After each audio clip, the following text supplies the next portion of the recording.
at jeg er sprællevende. Det gjorde ondt.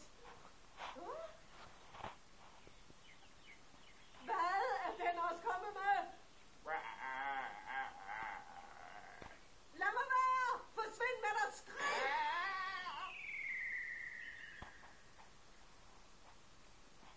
Du kan lige bog for at vise dig, jeg igen forstået.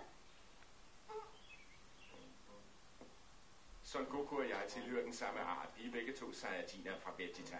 Der løber det samme blod i vores årer. Forstår I? Efter han er blevet Super Saiyajin, kan han kun tænke på at få afløb for sin vrede. Han er indstillet på at kæmpe til døden for at besejre Freezer. Og det er da ikke umuligt, at det lykkes for ham. Men han kommer til at betale dyrt for sin hævn. For det var ikke mange minutter, før Namek springer i luften. Og så er det altså ude med jeres helt.